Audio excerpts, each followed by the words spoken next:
요때 아니면 또 봄동 드시기 어려우시니까 제철일 때에 안녕하세요. 이정님 스타일 채널의 이정님입니다.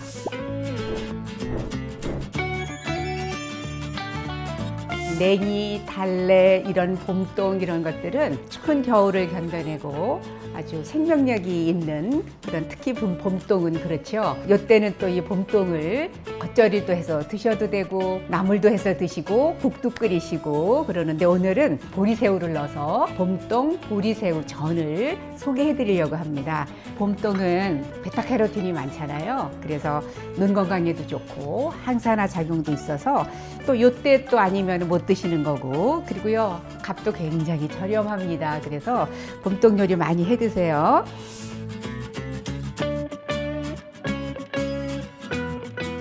봄동을 깨끗이 씻었고요. 한번 이렇게 가르고요.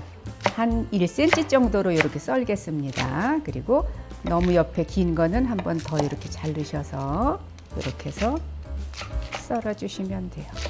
네. 너무 크지 않게. 네. 요새 또 달래도 또 한 번 사오면은 양념장에다 쓰시고 또 남을 수도 있잖아요. 가느다란 거는 그냥 껍질 안 해도 괜찮아요. 이렇게 작은 것들은. 근데 이렇게 큰 거는 요 껍질이 좀 누렇잖아요. 그래서 껍질 한번 이렇게 벗겨 주시고 요 끝에 보면은 약간 까만 것들이 있으면 이런 것들은 이렇게 떼 주시는 게 좋아요. 이렇게 해서 같이 들어갈 거니까 너무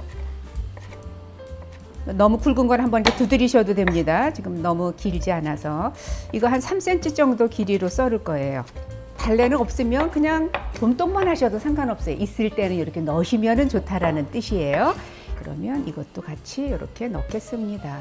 여기에 이 건새우를 넣을 텐데요. 이게 보리새우예요. 부드럽고 가늘잖아요. 그래서 이 보리새우를 한 3큰술 넣는데 이것도 냉동실에다 보관을 하면 항상 멸치나 이런 건새우 이런 거는 살짝 볶아서 쓰시는 게 더 좋지요. 수분감도 좀 없애주고 이렇게 해서 살짝 볶아주시면 됩니다. 가늘고 부드러워서 한 30초 정도만 이렇게 볶으시면 될 것 같아요. 향도 너무 강하지 않고 은은해서 좋더라고요. 보리새우. 네. 이렇게 해서 같이 넣겠습니다. 여기에 소금은 한 2꼬집 정도만 이렇게 놓겠습니다. 그리고 고루 섞어요. 이렇게. 그 다음에 여기에 밀가루와 전분을 넣어서 고루 이렇게 합니다.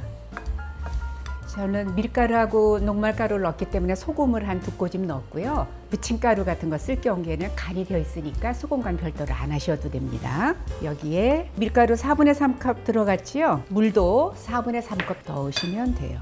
근데 이제 이것도 이제 밀가루나 이런 거 뜨기 나름이기 때문에 반죽이 조금 되직하다 그러면 물을 조금 더 넣으셔도 돼요. 서로 연결만 하면 되고 반죽이 너무 많이 이렇게 이렇게 흐르듯이 그렇게 안 하셔도 됩니다. 이렇게 해서 요거는 2장 정도 붙이시면 돼요. 이제 붙여보도록 하겠습니다. 여기에 기름은 좀 넉넉히 들어가는 게 좋지요. 그래야 좀 겉은 바삭거리고 속은 좀 부드럽게 이렇게 붙여지니까 이거를 둘로 나누셔서 너무 크게 붙이지 않는 게 좋으니까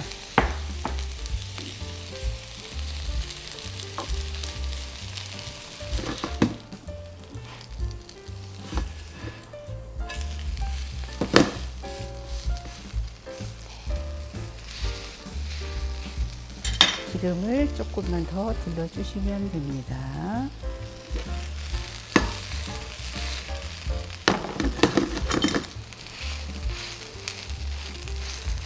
이렇게 노릇노릇하게 저는 지져야 훨씬 또 맛있어도 보이고 실제로도 맛있지요. 겉에가 또 바삭바삭거리니까. 저는 기름을 지금 그렇게 많이는 안 넣거든요. 근데 기름을 훨씬 더 많이 넣으시면 바삭거리게 맛있게 전이 될 수 있습니다. 이 정도는 구셔야 될 것 같아요. 색깔이.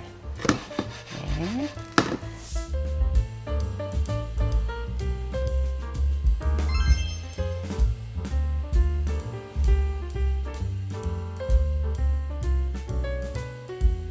이렇게 봄동 보리새우전이 아주 바삭바삭하게 맛있게 지금 지져졌는데요.